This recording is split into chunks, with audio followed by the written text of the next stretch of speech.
The chandeliered hall was full of laughter when it happened. A woman in a crimson gown leaned forward, her finger stabbing the air like a spear. Her voice cut through the music. "This is not your place." The words cracked across the banquet like glass breaking. Heads turned. Champagne flutes froze mid-air. Dozens of eyes shifted toward the tall man in a black suit, standing calmly at the edge of the ballroom. He didn't flinch. He didn't argue. He simply stood there, one hand in his pocket, the other holding a phone like a silent witness. Behind the woman, a circle of men in tailored tuxedos chuckled. "Security should have checked the door," one sneered. Another shook his head, smirking. To them, the scene was comedy, an intruder, overdressed for the kitchen, underdressed for their stage. But to him, it was familiar. Too familiar. That tone, that certainty, that venom disguised as etiquette. He had heard it before at 23, when a guard told him the penthouse lobby was for guests only. At 31, when a banker sneered at the idea that his account held more than pocket change. And now, tonight, again. The woman's voice rose sharper. "Who let him in? This banquet is for investors, not for people like you." Gasps fluttered. Some laughed nervously. A silver-haired man clapped his hands twice, as if to summon staff. "Escort him out, before he embarrasses himself." Still, the man in the black suit did not move. His silence grew heavier than the chandeliers above them. He lifted the phone slightly, not to record, not to call for help, but as if waiting for the right moment, the right signal. From the far side of the room, a young waiter hesitated, tray trembling in his hands. He saw what the others ignored: the calm, the certainty in the stranger's eyes. He lowered the tray, slid his phone from his apron pocket, and began to film. The red recording light blinked like a warning flare in the corner of the hall. But the crowd didn't see it. They saw only what they wanted: a man out of place. They laughed louder, like a choir rehearsed in prejudice. The crimson-gowned woman leaned closer, her diamond earrings catching the light like tiny blades. "Leave now," she spat, "before we call the police." That was the moment the entire hall tilted, because he finally spoke. His voice was low, even. Not loud, not defensive, just precise. "Be careful," he said, eyes steady on hers. "You're telling the wrong man he doesn't belong." The laughter faltered. The waiter's recording light burned brighter in the silence. "And before we continue, where are you watching from? Drop your city or country in the comments below. And if you believe in dignity and justice, hit like and subscribe. These stories spark change, and we're glad you're here." Now, back to him. The ballroom glittered with chandeliers and champagne, but he walked in alone. No entourage, no security detail.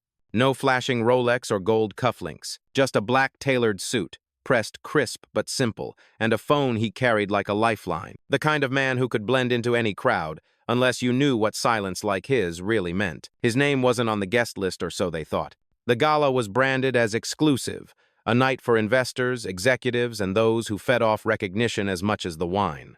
They measured worth by how loudly people announced their arrival. He chose the opposite. Enter quietly, watch closely, reveal nothing. Because tonight wasn't leisure, it was reconnaissance. The banquet hall didn't know it, but the very company hosting this lavish celebration was the same company he was finalizing an acquisition of worth $4 billion. The irony sat heavy in his chest. Not bitter, not sweet, just familiar. He had been here before, dismissed in the same rooms he would later own. From across the hall, tuxedoed men huddled in clusters, trading stories about market shifts and luxury vacations. Women in sequined gowns clinked glasses, voices rising in crescendos of self-importance. Every gesture was meant to signal belonging, and every glance toward him was meant to signal the opposite. He paused at the edge of the room, taking it in. The table settings gleamed, the crystal chandeliers dripped light like molten glass. The orchestra played soft enough to flatter conversations, but loud enough to drown dissent. The scene was flawless on the surface, but he had built an empire on knowing how fast flawless could fracture. This wasn't the first time he'd tested a room like this. At 25, he'd walked into a high-rise bank in jeans and a clean polo, asking about corporate lending. The loan officer laughed before even looking at his paperwork. "Come back when you're serious." 2 years later, that bank belonged to him. Now, at 40, the patterns hadn't changed. Only the numbers had. Billions instead of thousands. Global rivals instead of local landlords.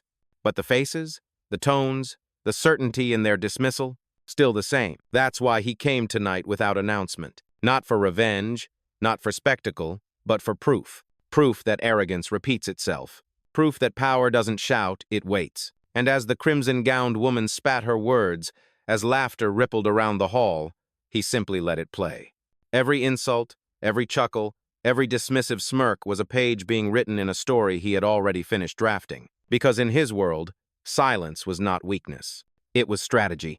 And in less than an hour, the signatures on a $4 billion contract would turn this glittering room into his property. The guests didn't know it yet, but the irony would land soon enough. Their exclusive banquet was about to become his victory lap.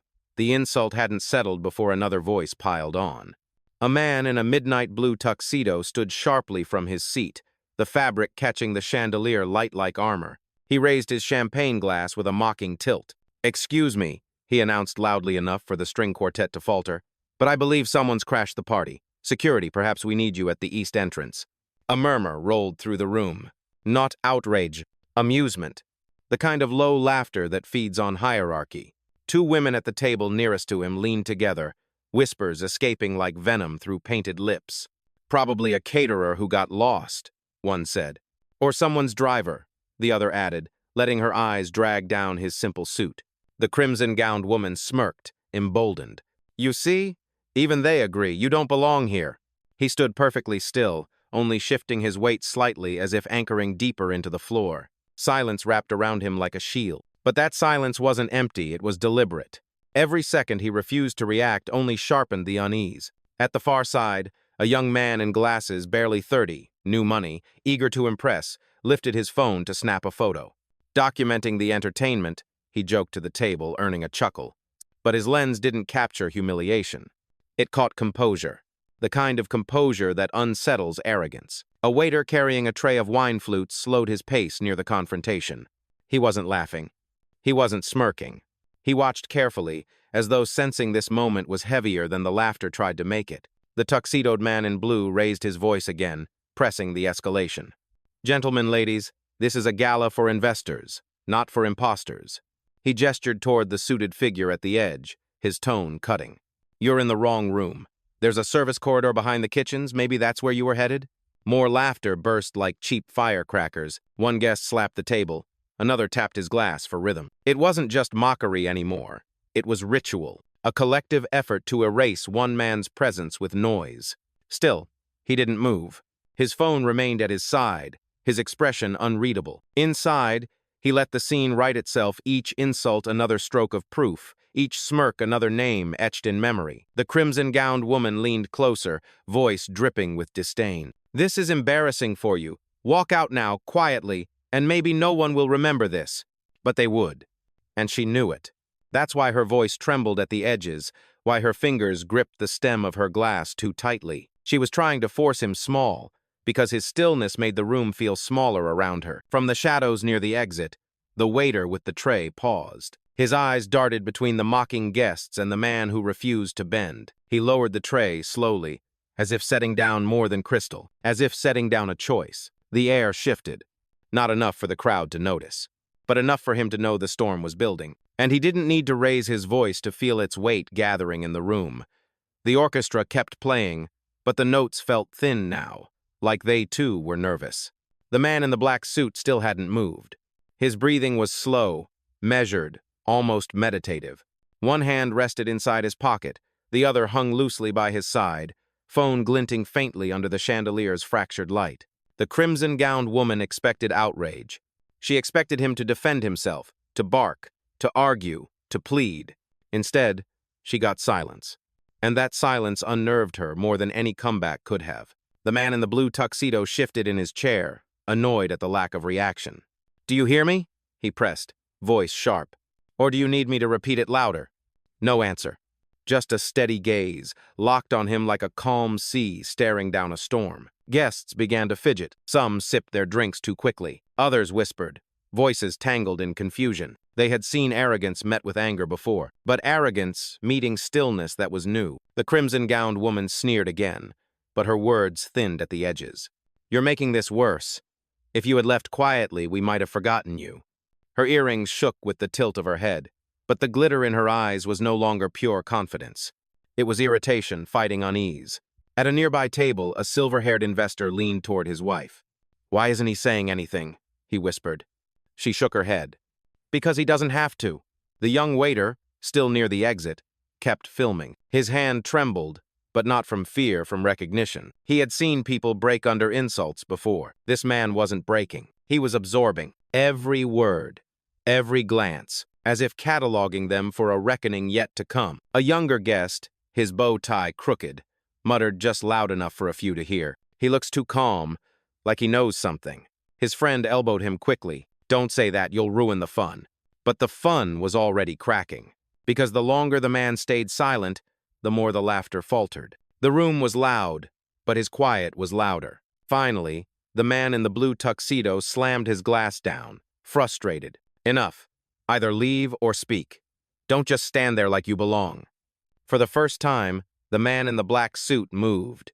He tilted his head ever so slightly, the gesture calm, deliberate. Then he adjusted the cuff of his jacket, nothing more. But the motion felt like punctuation. Like the end of a paragraph no one else realized had already been written. The crimson-gowned woman's lips parted, ready to strike again. But then she hesitated, caught in the weight of his stillness. She blinked once, quickly, as if shaken by the mirror she hadn't expected to face. And in that hush thin but spreading, he remained unmoved. A man painted in patience, a silence sharper than any insult in the room. The silence was stretching, taut as wire. Then came the first flicker of resistance, not from him, but from the edges of the room. A young waiter near the back clutched his tray tighter, knuckles whitening. The glasses rattled softly with every tremor of his hand. He set the tray down on a side table, pulled out his phone, and tapped record. The red dot blinked faintly, a pulse in the shadows. He wasn't sure if he'd ever used the footage, but he knew the story unfolding before him was larger than wine and hors d'oeuvres. At a corner table, a woman in her late 20s shifted uncomfortably. She wore a pale silver dress, her hair swept back, her eyes sharp despite the polite smile she had practiced for nights like this. Her gaze moved from the crimson-gowned woman to the man in the suit. Her lips parted as if to say something, but she didn't. "Not yet." Another guest, younger, with a tie slightly loosened, leaned toward his friend. "This feels wrong," he whispered. His friend smirked nervously, eyes darting toward the crowd. "Careful. They'll say you don't belong either." The orchestra's strings quivered, bow strokes uneven, as if even the musicians felt the imbalance. Yet the room pretended, tried desperately, to maintain its gloss of civility. Wine poured. Laughter resumed in fractured bursts. But the fracture was widening. The waiter edged closer to the center, pretending to tidy a table, his phone angled discreetly. The crimson-gowned woman caught sight of him. Her eyes narrowed. "Put that away!" she snapped, loud enough for half the room to hear. But the young man didn't flinch. He held the phone steady, gaze locked not on her, but on the man in the black suit. Something in that quiet exchange rippled. The crowd noticed, because the waiter wasn't laughing, and his defiance, small, almost invisible, was louder than all their noise. The man in the blue tuxedo tried to recover control. "Really?" he scoffed. "Now we're letting staff document trespassers?" He turned to the other guests. "This is what happens when you blur the lines. Boundaries matter." But his voice sounded strained now, brittle, and the murmurs rising around him weren't agreement anymore. They were questions. Low, uncertain, uneasy. The woman in silver finally spoke, voice clear enough to travel. "He hasn't said a word. He hasn't done a thing. Why are we treating him like a criminal?" Her question split the air. No one answered. Not the crimson-gowned woman, not the man in blue. Because deep down, they knew the truth. Their reaction had nothing to do with his actions. A hush rolled through the tables nearest to her. One man shifted uncomfortably in his chair. Another tapped his glass, but the sound rang hollow. The performance of superiority was cracking, note by note, and in the eye of the storm, the man in the suit remained still, silent, patient, letting others, strangers, bystanders, begin to see the weight of what was unfolding. The waiter's phone kept recording. The woman in silver kept watching. And the room, once a chorus of ridicule, was beginning just barely to question itself. The uneasy silence didn't last long. It shattered under the weight of a booming voice from the head table. "Enough of this charade," a heavy-set man declared, rising from his seat. His tuxedo was sharper than his words, tailored to perfection, lapel pin gleaming with the crest of the host corporation. He was no ordinary guest.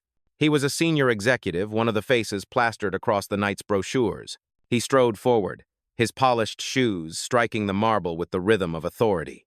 This event is for partners, investors, people who actually belong here, not strays who wander in looking for free champagne.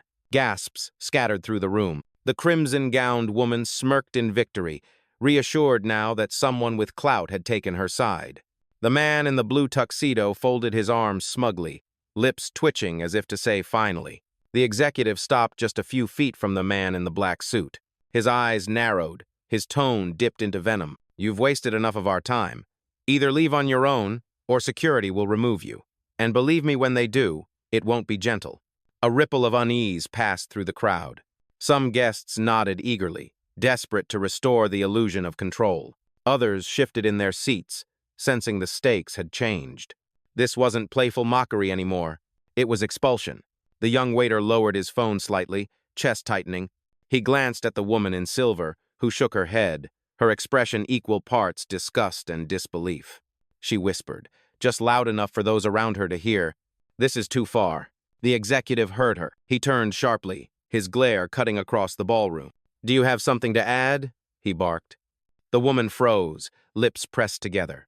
But her silence wasn't surrender, it was restraint, and the tension it left behind hung heavier than the chandelier's light. The man in the black suit still hadn't moved, still hadn't spoken. His eyes followed the executive, calm, steady, unflinching, and that composure only fueled the executive's fury. "You think standing there quiet makes you dignified?" he snarled. "No, it makes you pathetic. It makes you a liar, exposed in front of people who actually earned their place here." The orchestra stopped playing altogether. Bows lowered, strings stilled. The music had fled the room, replaced by the harsh cadence of humiliation. The crimson-gowned woman clapped twice, mock applause ringing thin against the marble. "Well said," she sneered. "Now will someone finally throw him out?" For the first time, security stirred near the entrance. Two men in dark uniforms exchanged glances, uncertain. They hadn't received a directive yet, but the demand was in the air. The crowd's momentum was shifting toward removal. The waiter's phone kept recording. The woman in silver gripped her glass tighter, knuckles pale. And the man in the suit? Still unmoved. Still silent, letting their words dig their own grave, one insult at a time.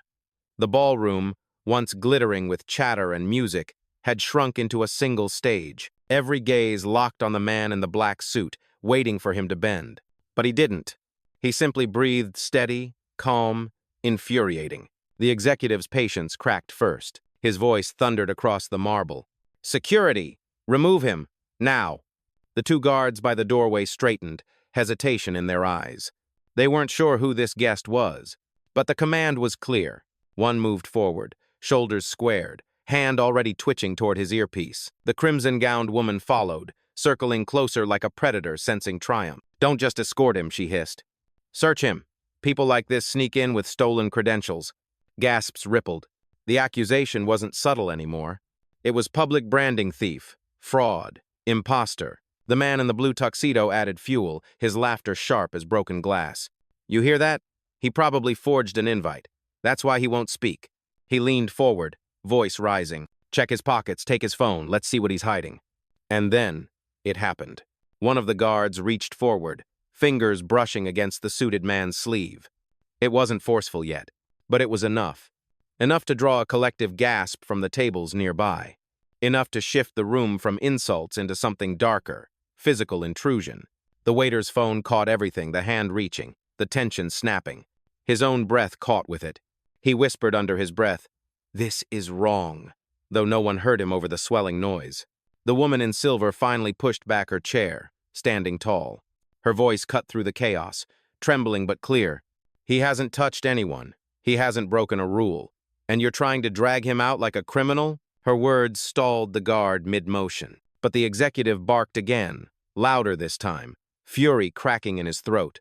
"Do it, now, before I call the police myself." The crimson-gowned woman's smile spread cold and cruel. "Yes," she said, her eyes never leaving the man in the suit. "Let's see how quiet he stays in handcuffs." The orchestra's instruments lay abandoned now, bows dangling at their sides. Guests leaned forward, some horrified, some eager, all caught in the storm.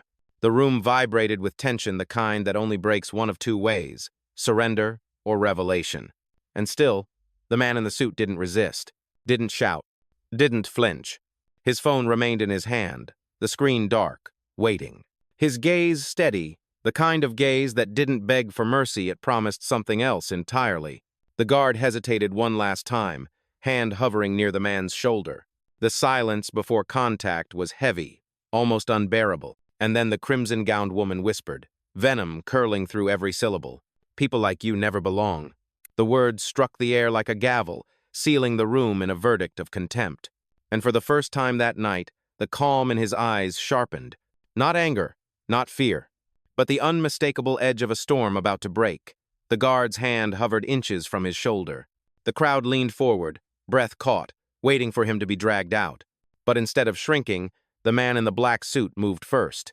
Slowly, deliberately, he raised the phone in his hand, unlocked it with a calm flick of his thumb. The screen lit up, glowing faintly against the tension of the room. He didn't look at the crimson-gowned woman. He didn't look at the executive, or the guards, or the circle of tuxedos sharpening their smirks. He lifted the phone to his ear, pressed one button, and spoke. His voice, low but resonant, cut across the ballroom. "Activate protocol." The words were simple, but they shifted the air, like thunder rumbling in the distance, too far to strike but close enough to promise. The executive laughed, a brittle sound. "Protocol? What is this? A game. Call whoever you want. It won't change what's happening here." But the man in the suit didn't respond to him. Into the phone, he continued steady, measured. "Send the final papers to the board. Time. Stamped. Tonight." A hush pressed down over the crowd. Guests exchanged puzzled glances. Papers? Board? The words didn't fit the script of an intruder. They fit something else, something far larger. On the other end of the line, a woman's voice came through, crisp and certain, audible enough for those nearest to hear. "Confirmed. Protocol engaged. The system is live." The crimson-gowned woman blinked, momentarily thrown. "What system?" she snapped, but the edge of her voice betrayed unease. The man lowered the phone, not hanging up, just letting it rest loosely in his hand. His gaze swept the room, not hurried, not hostile, just steady, like a judge taking measure of a courtroom. The guard who had nearly touched him stepped back half a pace. It wasn't fear exactly. It was recognition, though, of what? He couldn't explain. The woman in silver leaned forward slightly, her breath caught. She didn't understand the full picture, not yet. But she knew the tide had shifted. The stillness wasn't defense anymore. It was strategy, and now it was moving. The man in the blue tuxedo tried to sneer again, but his voice cracked at the edges. "You're bluffing. All of this is just theater." The man in the suit finally looked at him. One glance. Calm. Unblinking. Enough to make the younger man swallow hard, his smirk faltering. And then, softly, the suited man spoke again, this time not into his phone, but into the thick, watching silence of the room. "Every insult, every laugh, every word tonight is being logged." A ripple coursed through the tables. Phones shifted in nervous hands. The waiter's recording light burned brighter, almost defiant now. The executive bristled, desperate to reassert control. "Logged? By who? Do you think anyone here is afraid of your little games?" But even as he barked, unease threaded the room. Because for the first time, the crowd wasn't laughing. They were listening, and the balance was tilting. The man in the black suit raised his phone once more. "Prepare the release," he said calmly. "One more insult and it goes live." The crimson-gowned woman's mouth snapped shut. The executive's jaw tightened. The guards froze mid-step. And in that pregnant silence, everyone in the hall realized something terrifying. The man they tried to erase was no longer cornered. He was drawing the map. The ballroom was a gallery of frozen faces. Crystal glasses hovered mid-air. Conversations strangled mid-word. The silence wasn't polite anymore. It was heavy, trembling, expectant. The man in the black suit lifted his phone once more, but this time his eyes didn't drop to the screen. They stayed locked on the executive who had barked the loudest. "Your board is already signed," he said, voice calm, almost casual. "The acquisition went through at 7 p.m. tonight. $4 billion. Gasps detonated across the hall. A woman dropped her fork onto china, the clatter obscene in the quiet. The man in the blue tuxedo blinked rapidly, his mouth opening but no words forming. And the crimson-gowned woman, she laughed. Not a real laugh. A brittle, jagged sound. "Acquisition? You? Impossible." He didn't even turn toward her. Instead, he raised the phone higher, pressing speaker mode. A crisp, authoritative voice filled the ballroom, echoing off marble and chandeliers. This is the official confirmation. Horizon Equity Group has completed the acquisition of Sterling & Co. effective tonight. All leadership contracts are terminated pending review. New ownership will be announced immediately. Sterling & Co., the very company hosting the banquet, the company whose crest glittered on the executive's lapel pin, the company they believed was theirs. The realization spread like fire. This wasn't an intruder. This wasn't a mistake. This was their new owner. The crimson-gowned woman's smile collapsed. The executive's face drained of color, his jaw clenching as if to physically hold back the truth. Around them, the audience shifted, murmurs rising like waves. Phones appeared in every direction now, cameras capturing every flicker of disbelief. The man in the suit finally turned, his gaze sweeping the entire room, steady, unhurried. "You've spent the last 15 minutes trying to erase me," he said softly. "But what you didn't know, what you refused to see, is that this room, this company, this night, already belongs to me." The words landed like a gavel. Not shouted, not dramatic, but absolute. The crimson-gowned woman stumbled back a step, her heel catching the edge of the rug. The man in the blue tuxedo muttered under his breath, "This can't be real." But the confirmation email was still ringing in their ears, every syllable undeniable. The waiter filming shook his head slowly, awe written across his face. He whispered, though the camera picked it up, "He owns them, all of them." And for the first time since the night began, the man in the black suit smiled, not wide, not smug, just enough to let the weight of his revelation settle into the bones of every person watching. The masks of superiority had cracked, and beneath them lay only fear. The ballroom cracked open like glass under pressure. The executive who had barked the loudest stood frozen, his hands twitching at his sides. The lapel pin on his tuxedo, once a badge of pride, now looked like a brand of failure. He opened his mouth, but the words caught in his throat. When they finally spilled out, they sounded nothing like authority. This isn't possible. There must be some mistake." But the board's confirmation still echoed in every corner of the hall. There was no mistake, only the echo of his downfall. The crimson-gowned woman's face drained of color, the rouge on her cheeks now too bright against her pallor. Her fingers clutched her glass, knuckles white, as though the stem of crystal could anchor her in a reality slipping away. Her voice, once sharp as steel, broke into splinters. I didn't mean I was only protecting the event. You have to understand." No one was listening. Not anymore. The cameras had turned on her now, dozens of lenses catching her unraveling in real time. Her jewels glimmered, but the shine no longer dazzled, it mocked. The man in the blue tuxedo pressed a hand to his forehead, as if trying to wake from a nightmare. "This is ridiculous," he stammered, but his smirk was gone. Every word tasted hollow, unconvincing, even to him. Around them, the crowd shifted. Not away from the man in the suit, away from those who had mocked him. Tables that once chuckled along now bristled with anger, their whispers like sharp knives. A woman with a pearl necklace shook her head. "I can't believe we laughed," she murmured. A man in a dark green jacket added, "We joined in, and he owns everything." The waiter's recording caught it all, faces pale, voices cracking, reputations dissolving in seconds. He zoomed in on the executive's trembling jaw, on the crimson-gowned woman's broken composure, on the guests shrinking under the weight of their own arrogance. And then, it happened. Applause. It started from the far side of the room, a single pair of hands clapping slowly, firmly. Then another joined, then another, until the hall that once roared with laughter now thundered with something else. Recognition. Phones shot up higher, capturing the reversal. Guests turned, recording not the man in the suit. He stood steady, calm, but the spectacle of those who had tried to erase him, now drowning in their own undoing. The crimson-gowned woman looked around wildly, eyes glistening, pleading silently for someone to shield her from the lens. The executive pulled at his bow tie, suffocating under its knot. The man in the blue tuxedo sank back into his chair, sweat beading on his temple. They were no longer predators. They were prey trapped under the bright, merciless light of exposure. And in the center of it all, the man in the suit didn't move, didn't gloat, didn't smirk. He simply stood anchored, unshaken as the entire room shifted around him, collapsing on itself. The power they thought they owned had dissolved, and the truth, undeniable and sharp, filled every corner of the hall. The applause faded into a tense silence, every breath in the ballroom waiting for his next move. He didn't raise his voice. He didn't need to. The weight of the night had already tilted, and now it was time to close the ledger. He lifted the phone again, thumb steady, and spoke into the open line. "Terminate executive access," he said evenly. "Effective immediately Daniel Cross, Evelyn Moore, Richard Hale."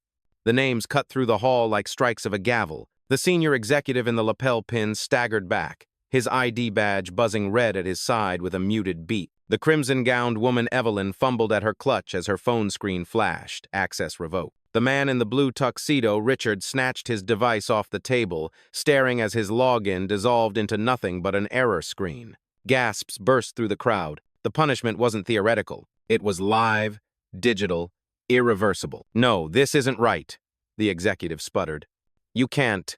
But the suited man finally cut him off, his voice quiet but absolute.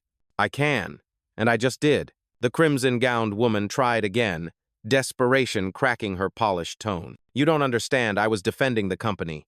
His gaze landed on her, unblinking. "You insulted the owner of the company. There is no defense for that."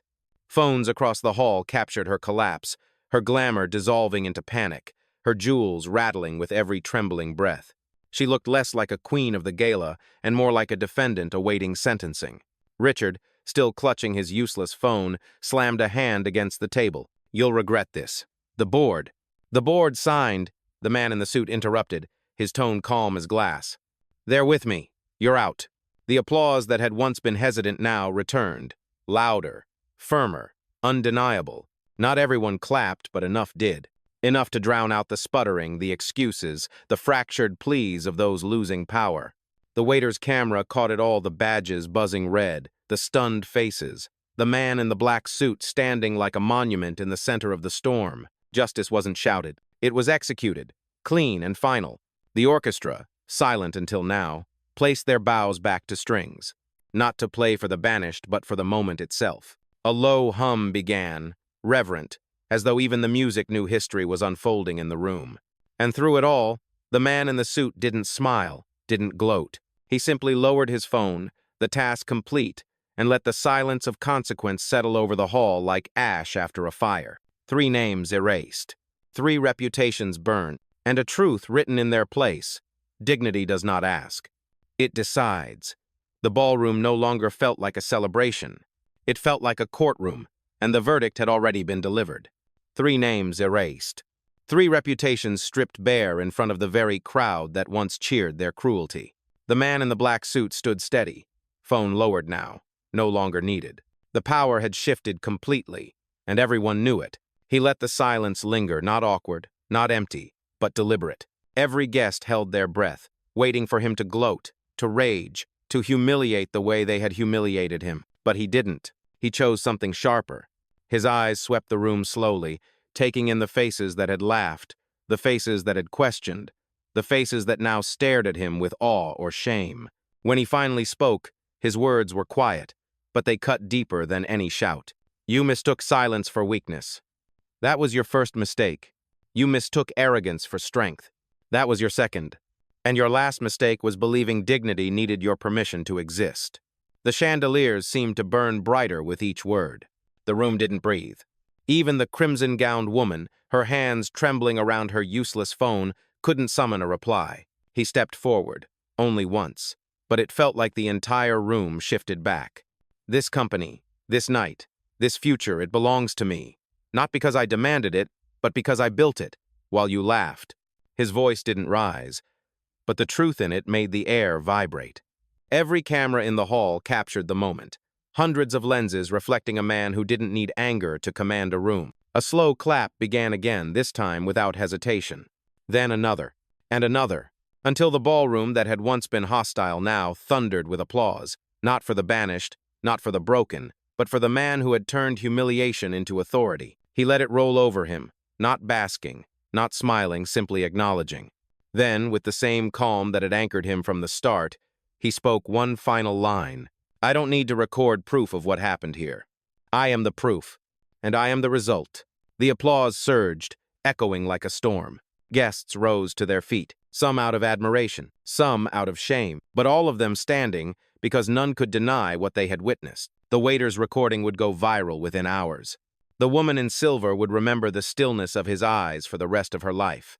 And the crimson-gowned woman, the executive, the blue-tuxedoed skeptic, they would remember that night not as a gala, but as their undoing. The man in the black suit turned, unhurried, and walked through the hall that now parted for him like an aisle. No one dared block his path. No one dared speak. And with each step, the truth lingered behind him. Justice doesn't need to shout. It simply arrives and stays.